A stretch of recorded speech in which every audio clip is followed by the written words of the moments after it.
Welcome to 12 Leg Journey. We're a couple of dinks in our mid-30s with 2 Yorkies and a severe case of the travel bug.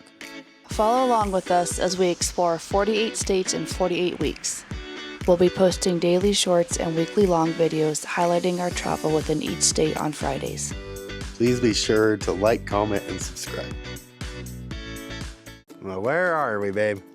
We are in our 19th state of Georgia. Woohoo! Georgia. Finally made it back to the East Coast. I know, we finally did. We took a slight detour, Right. and now we're back. Ta-da! Woohoo! Georgia. It's getting filled in nice. It is.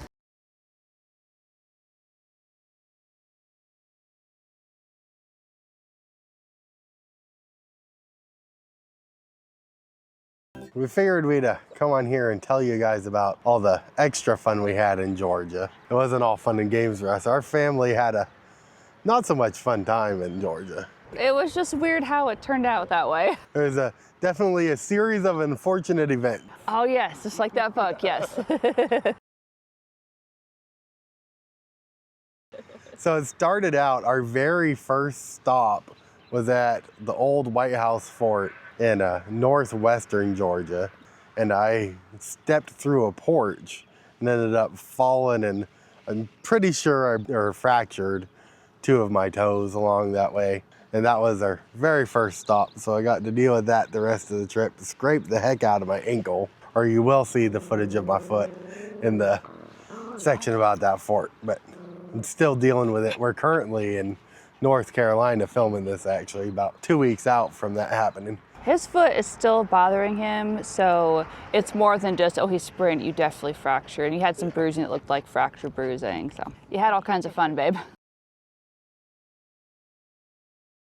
So after Kyle broke his foot and had that fun, it was a couple days later, maybe not even that, but a short while later, little Frankie here got very curious about an anthill at a rest stop we were at. And lo and behold, they're fire ants. And I didn't realize what he was doing at first, which I probably should have, but I didn't. So all of a sudden he started kind of twitching around. I thought, well, that's weird. And they started rolling and just acting very odd. So I went over there and realized, oh, there's a bunch of ants crawling all over him. So this was late at night. I picked him up and I'm like, babe, come help, I gotta get these ants off him. So we're both out there trying to flick all the ants off, but they're biting us too as they're biting him. And there are hundreds of them. Yeah, it was painful. I'd never been bitten by a fire ant before, but oh.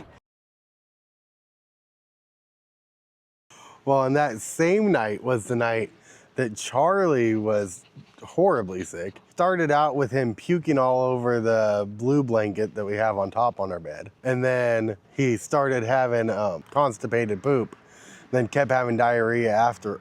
We had bloody diarrhea too. And then he was just zoning off and looking off into space.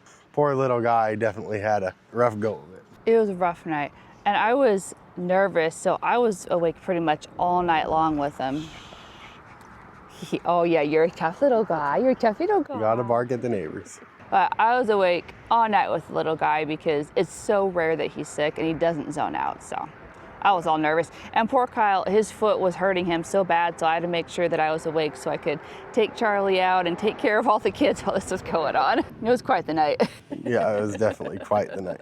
Charlie, just looking all around. So also in Georgia, the boys started getting ticks. They've had 5 now between the 2 of them. Charlie's had 3 and Frankie's had 2. And that's just not something we're used to having to deal with or check out. Growing up in the Willamette Valley in Oregon, we just don't have ticks over there. They've been getting full body searches a couple times a day now, and makes me anxious. Now that Charlie's got his hair cut, it makes it a little easier to do the searches because his fluff's so thick. Frankie's thin enough that you can feel it, but Charlie's fluff is so thick you have to really dig to feel the ticks on him. So while the rest of the family all had their fun, you know, I couldn't be left out. I had to have my own too. We were cleaning fish in Georgia. I hadn't done that in a very long time. I hadn't descaled fish, so I was learning all that, and then Kyle was showing me how to hit them with a hammer to make sure that they're actually dead.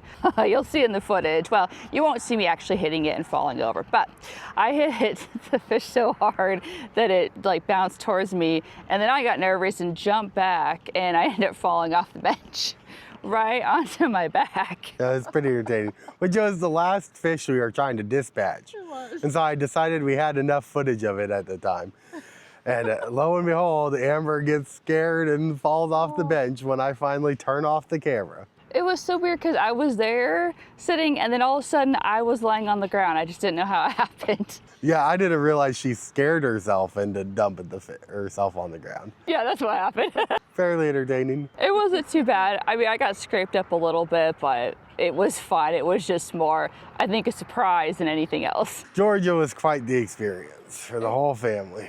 I know there are some states where we have things that happen, and Georgia was one of them for some reason.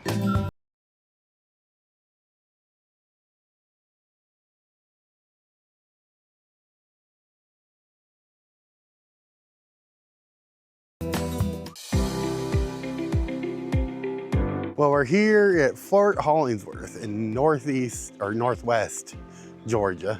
Direction's hard, baby. Yeah. And this trip, yes, it is. We had to leave the eastern end of one and end up in the western end of the other, and keeping track of which way's up and which way's down gets a little difficult.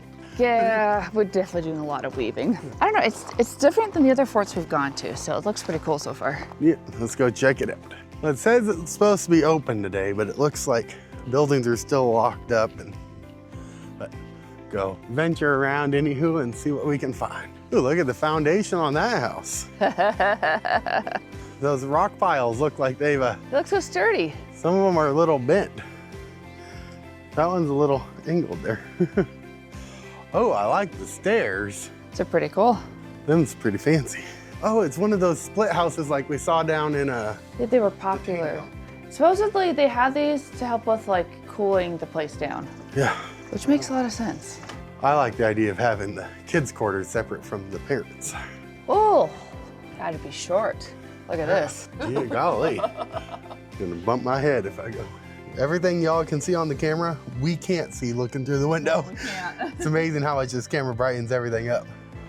How's the rocker?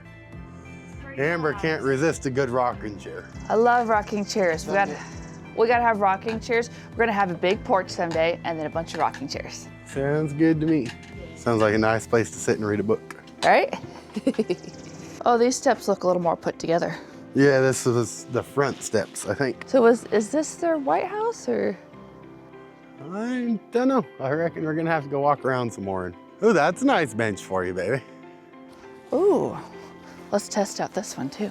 Oh yeah. So we had one of these in the front yard when I was a kid in the garden area, and they've always felt so flimsy. Babe, we need one of these. We need the rocking chairs plus a porch swing. So it said that it's all closed on the interwebs. It looked like it was supposed to be open today. Said it was supposed to be open. I don't know. I'm about to find out. Is it locked on the inside though? Oh, Oh, that's just storage. that ain't anything cool. That's boring. The outside the building's cool though. Surprised it doesn't have a lock on it. I know. Everything else does. Now this is a cute little cabin. Oh, there we go. I could get behind this cabin.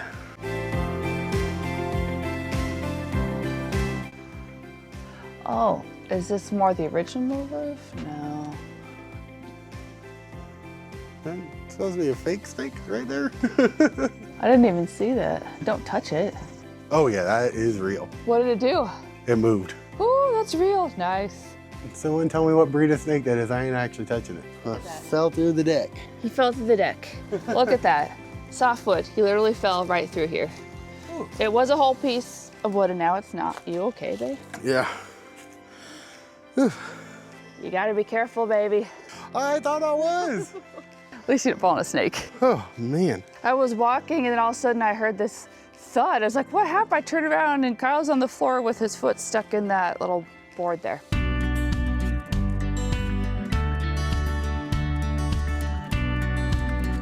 Storage in there. scared to go up to the buildings now after that snake. My toes got tweaked a little bit. Well, there's an outhouse for you. Probably it's full of snakes. Probably occupied. Oh.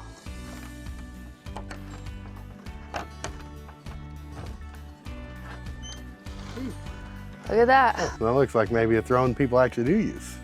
There's a chamber pot, as well as a toilet. Oh, and there's corn cobs right there. Oh, I like their flag. Oh, that is so cool. Well, it's like this.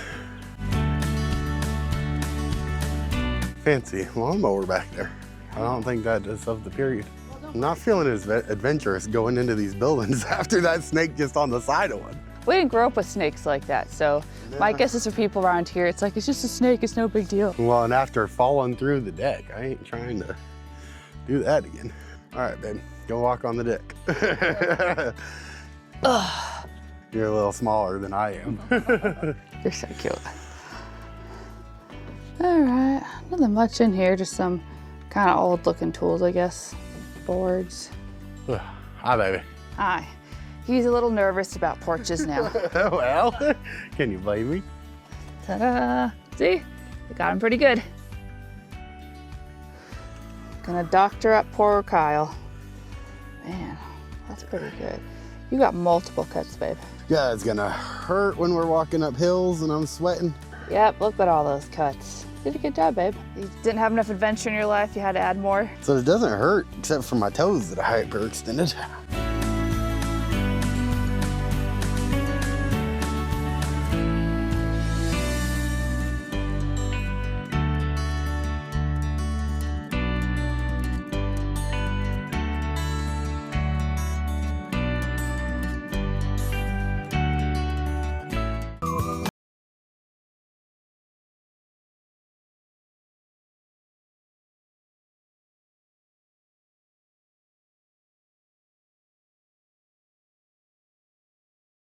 Dykes Landing in Georgia, lots of bugs. As we were pulling in, there was a gentleman pulling his boat out of the water, and he asked if we wanted some fish. So we said, sure. And he ended up giving us about a dozen little fish. So we're gonna go clean those up and try to have some for dinner tonight. We're gonna fry them up, and I think it'll be pretty good. But we don't normally clean fish, so it might be fun to watch us figure it out. It's been a long time for either of us since we've cleaned fish, so let's go figure it out together.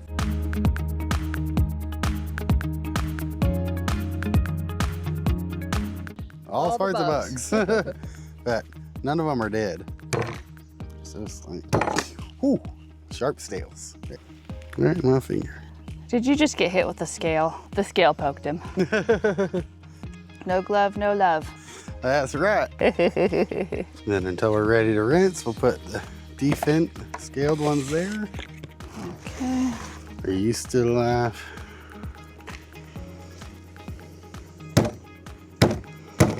Yeah, that one's ready for you too. Well, it's huge. What? Oh, you're throwing your scales at me. Oh, sorry. So if you hold the spoon like this Yeah.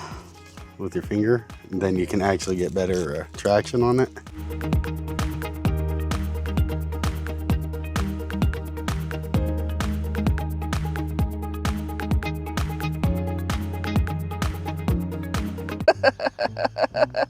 Well, Amber went to dispatch the fish and hit the fish with the hammer so hard she ended up on the ground.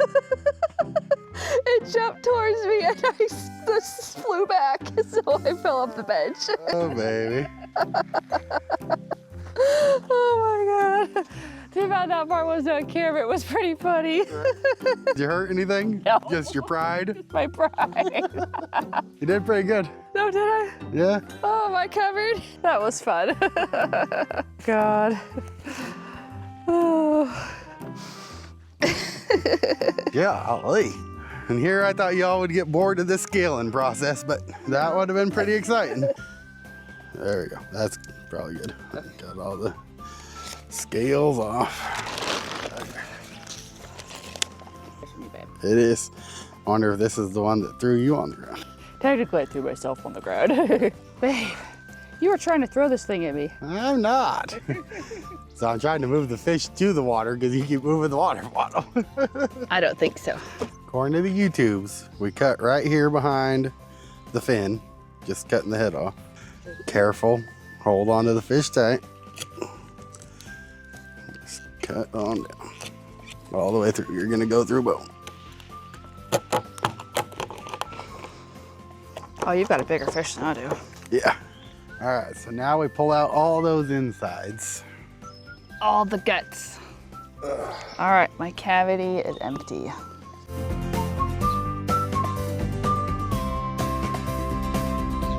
Bigger chore than you thought? Oh no, I knew it was gonna be a chore. Well, a couple of them look done, but gotta rinse them still. This filler's a little bigger.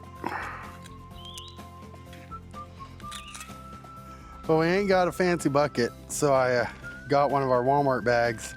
Rinsed them 3 times now. The water's coming out pretty clean, so I think we're ready to go throw them on and try frying them up. Let's see it. Oh, it's way cleaner than it was.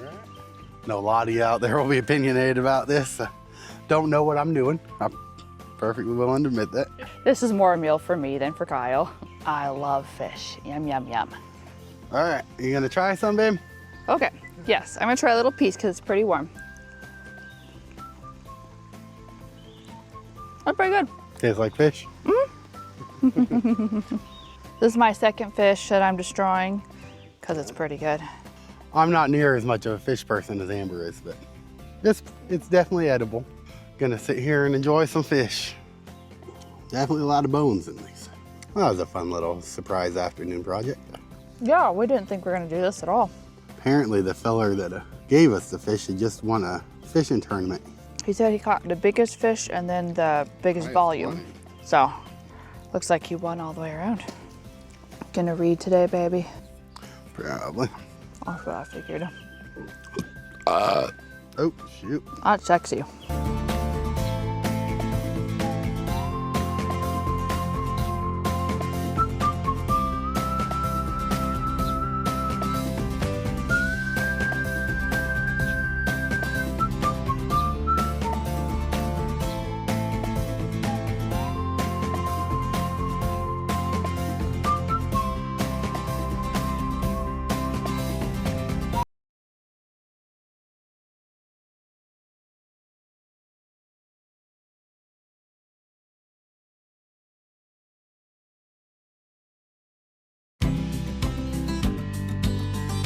We're here at Fort Pulaski in Savannah, Georgia today. There's been a lot of forts here in Georgia, but they're cheap and they're all a little different. Yeah, we tried going to actual Savannah to look at a couple things, but we realized we couldn't park our truck and trailer anywhere. Yeah, it's a tight little town. It looked like it'd be cool to go back to someday.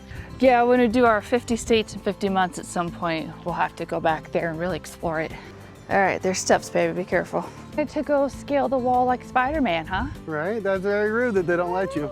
Well, there's an actual moat here. That's pretty cool. That is cool. The one over in Florida, it had a moat, but it was all dried up. But this is cool to see an active one. Right, you think they got any gators in there? Oh, that'd be so cool. This feels a lot more like Florida did, that's for sure. We are not used to this humidity. It's ridiculous. Yeah, it really is. It just makes it feel so much hotter with all the humidity in the air. At least there's a breeze blowing through now. We're from the West Coast where it just rains and no humidity. I tried to convince her to fall in the moat for you all good. He's wanting, She's being a party pooper. he wants some great content. After I missed her falling off the bench, Oh yeah, when we were skinning the fish. trying to dispatch the fish. Need something. It was pretty funny. Ooh, I wonder if they ever still lift the drawbridge. It might take a lot of muscle though. It looks heavy. So they had what, 2 moats? I think One? I think it weaves in and out of things. Oh, okay. I think it's just one impressive boat. Oh, look at the gate. Oh, that's fancy. And the doors, baby. That is a pretty impressive door. Oh, and they got a little section open to talk to people. These doors are pretty thick. Yep. Some heavy chain. Oh yeah.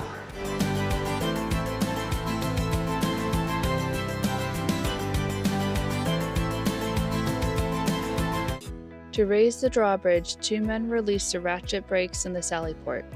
6 iron balls, serving as counterweights, lifted the bridge and the wooden portcullis dropped into place. To lower the drawbridge, 4 men inserted bars in the drums at either end of the crankshaft and wound the iron balls back into place. As the bridge went down, the portcullis withdrew into its slot above the door.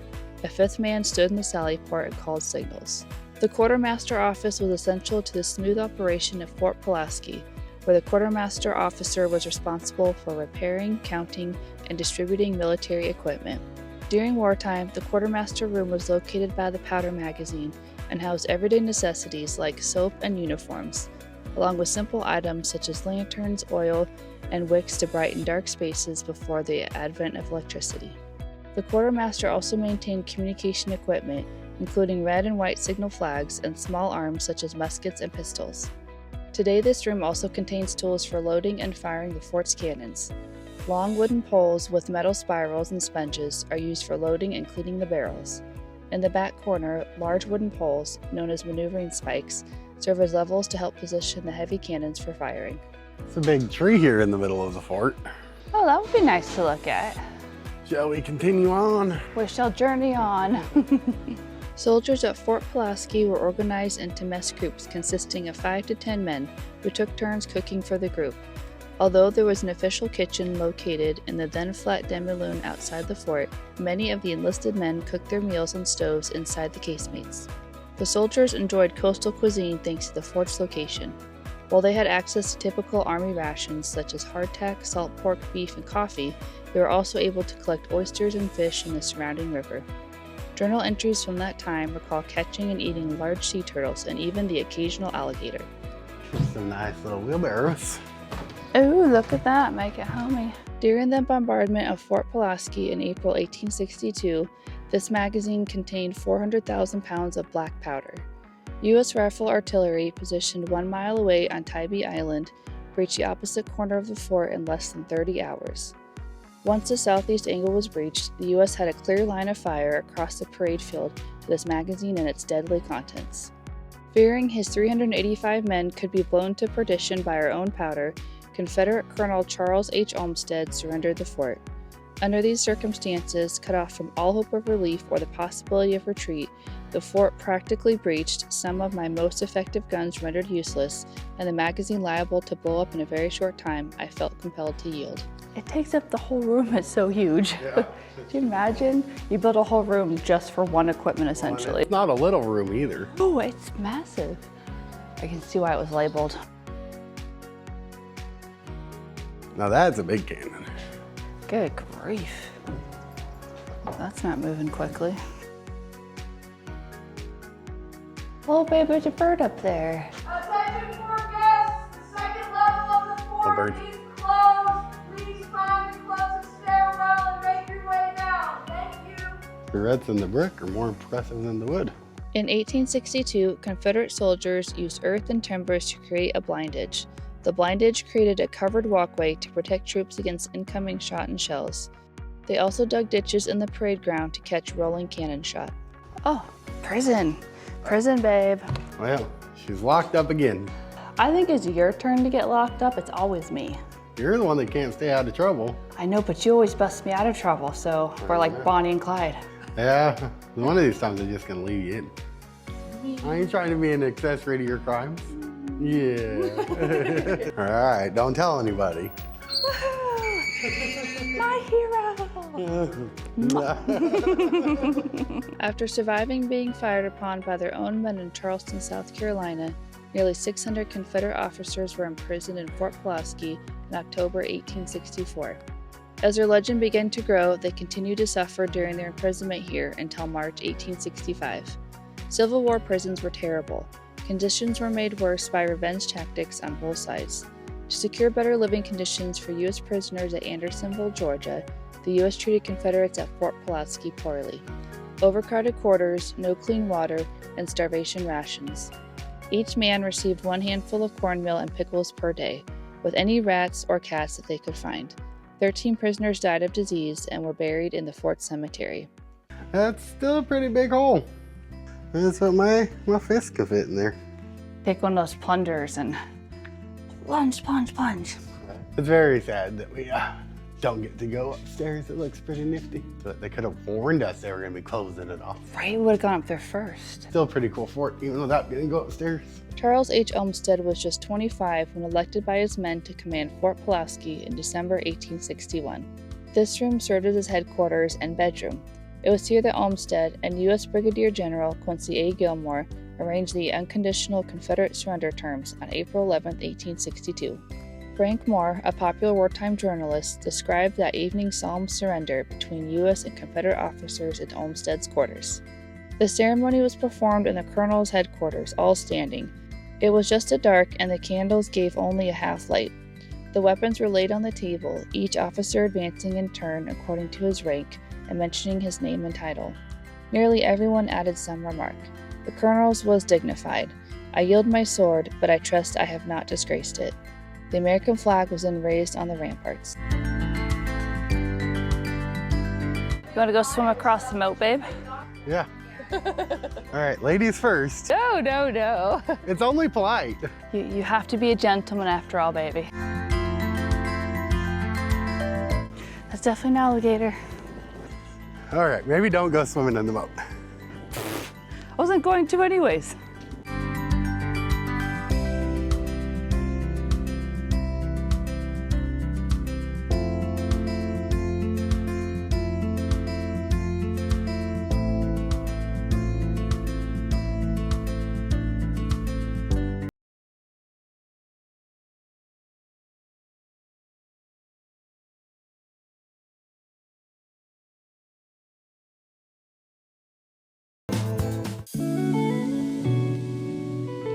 Come on, boys. Frankie, come on. Come on, boys, come on. Go, boys. We're gonna pee on that? Come on. Come on. Come on, kids. Frankie, come on. There you go.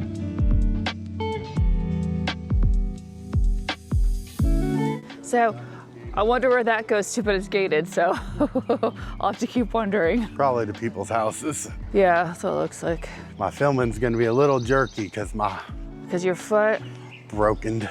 his foot is still sore from the fall earlier today. Come on, little guy. Come on, let's keep moving. I can't just stop like I normally do. Okay, come on, Charlie. Stairs or no stairs? Upstairs is fine. Stairs is fine, okay. Oh, there's a little lake thing down here.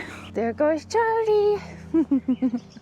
Charlie the Wonder Dog. I could see that if you were inner city life, this would be a pretty place to come. I can see that too. Come on, Charlie. Come on, little guy.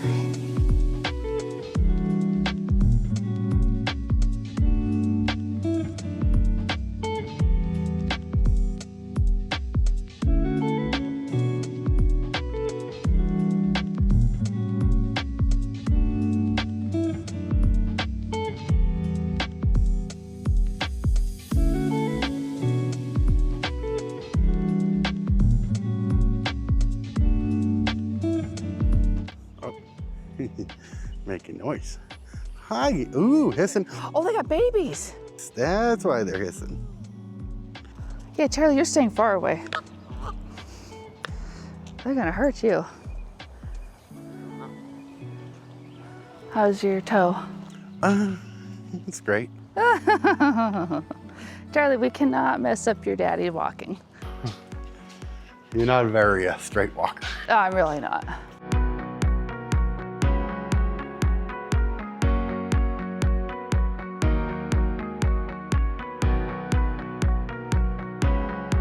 The princess going down the steps. I almost made it. Just as the last one, he's not quite certain. Come on, Frankie. You could do the last one. I don't know, I Mom. know you guys are just gonna make me walk right back up after I do it. Pretty much. Okay, come on, Frankie. Come on, Frankie. There you go. He made it. Little old princess pretending like he struggles. Because when you want to go somewhere, you can. No problem.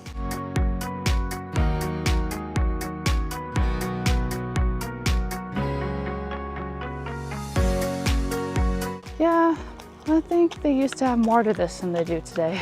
The missing step. I've had enough issues with that kind of stuff today. All right, you watch the dogs. Dealing with Charlie's gonna be way harder on my foot today. Okay. Charlie. No, let's keep walking.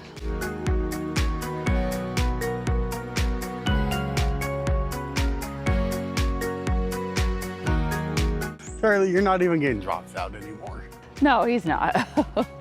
There's the turtle still. Oh, they're still out there? Yeah, right over yonder.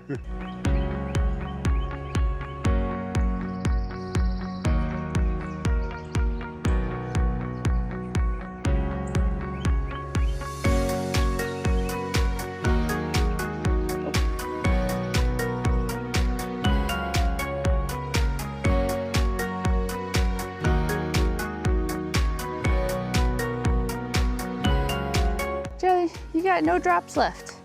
You just don't. You peed them all out. It's a pretty park. It is pretty, yeah. Isn't this where we, yep. We made a circle. Come on, Charlie. Actually walking, now that it's stretched out some, I mean, it hurts like this, it thickens, but the walking seems to be loosening it up some.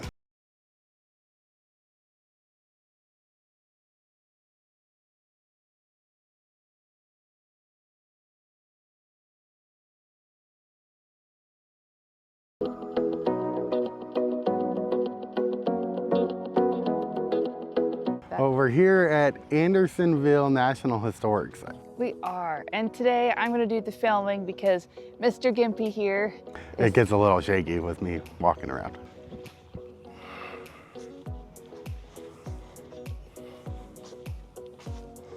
I'm gonna beat you. I'm way faster. I would hope so. He's a little slow, but that's okay. Yeah, usually she's running to keep up with me, so she's This time I'm running far away from him and it's not the norm. Come over here. I think, yeah. Can't really see the guns, but.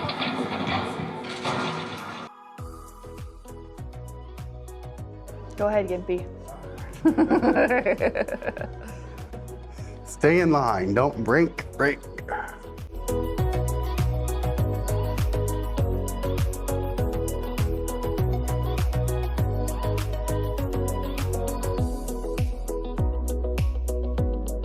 Must have had to steal stuff to make those with. It's pretty cool.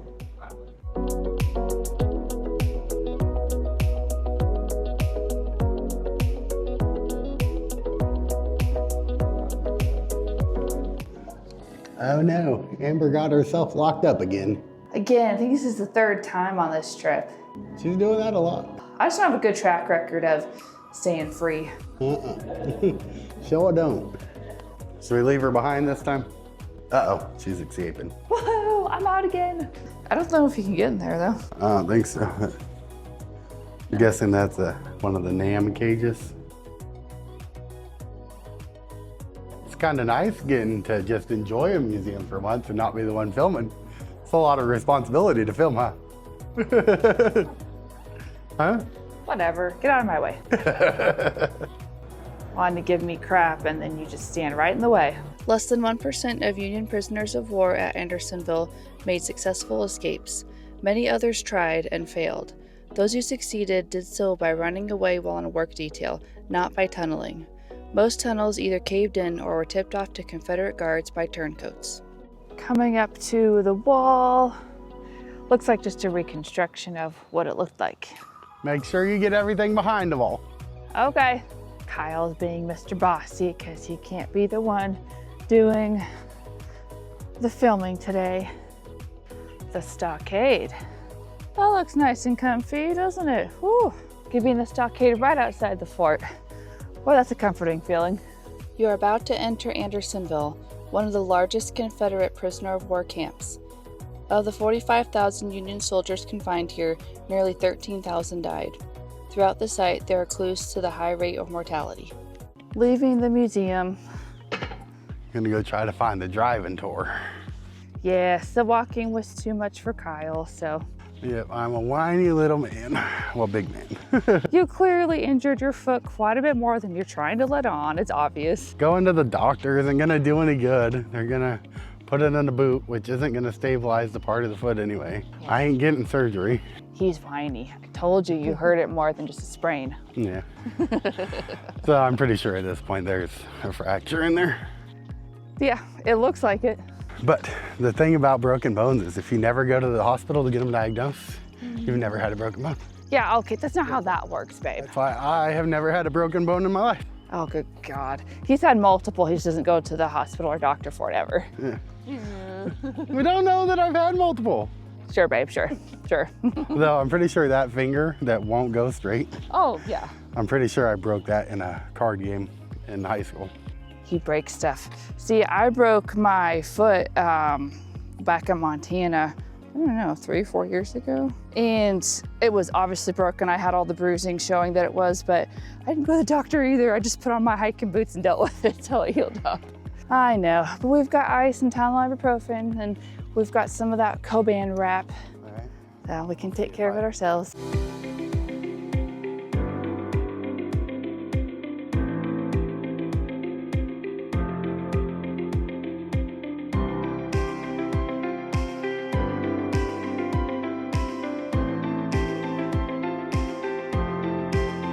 The carefully and closely fitted logs reflect the deliberate design of the prison's initial 16.5 acres.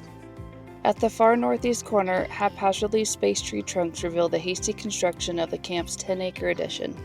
The Confederates' original plan broke down under a wave of overcrowding. The contrasting stockade walls suggest that things had begun to go terribly wrong by the summer of 1864.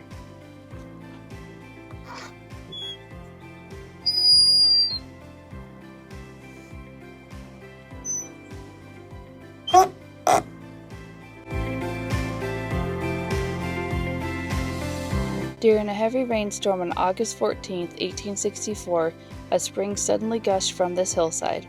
The prisoners were desperate for fresh water, and over time the event became legendary. Several men claimed to have seen lightning strike the spot just before the spring burst forth. This damp slope, with its many natural seeps, would appear to be a likely site for a spring. Workmen may have inadvertently buried the spring's outlet while digging the stockade trench. Whether an act of nature or divine providence, the effect of the stream was an answer to thousands of prayers. The trail follows in the footsteps of newly arriving prisoners. Captured Union soldiers marched from the village railroad station past this spot and uphill to the north gate, the main prison entrance. After prisoners passed through the outer door, it was barred behind them.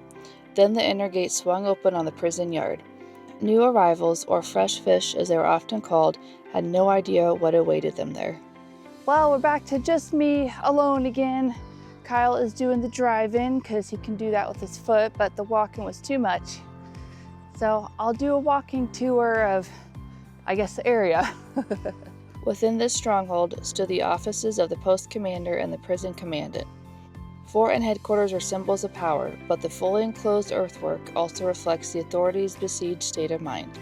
Hampered by supply shortages and a constant influx of new prisoners, Confederates here were responsible for operating a prison camp under conditions they could hardly control. 4 of the Star Fort's guns were trained outward to repel Union cavalry raids. The other 5 cannons were aimed toward the north slope of the prison camp. From these heights near headquarters, Captain Henry A. Wers could observe everything within the prison walls. Envision the White Post perimeter as a stockade. 30,000 human beings within that area. The din of all those voices, the groans from the hospital, the shouts of the guards, the smell of unwashed clothes and bodies. Today's landscape of quiet grass softens for us the images of Andersonville. Wers, the prison commandant, did not have that luxury. The downstream end of Stockade Branch was the site of the camp sinks, or latrines. According to the Confederates' original plan, prisoners would get drinking water upstream and use latrines downstream, where the current would flush sewage out of the camp. Inadvertently, the prison was designed for death. Stockade posts slowed the drainage, and during dry spells, the creek became more swamp than flowing stream. Dysentery swept the camp. This cemetery began as a burial place for the 12,920 Union soldiers who died in the nearby prison camp. The orderly rows and peaceful setting contrast with the misery and disease within that stockade. When Andersonville National Cemetery was established on July 26, 1865, it became open to veterans of all later wars and remains an active cemetery. The introduction of disease into the camp, the pollution of the water supply, inadequate medical care, lack of shelter, short and defective rations, and overcrowding, all these contributed to the terrifying mortality rate, which in August reached 100 a day. Walter E. Smith, 16th Connecticut Infantry.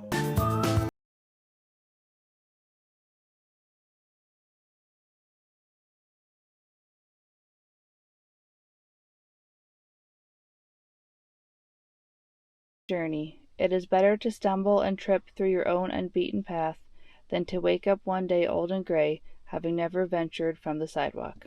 Kyle Sickles.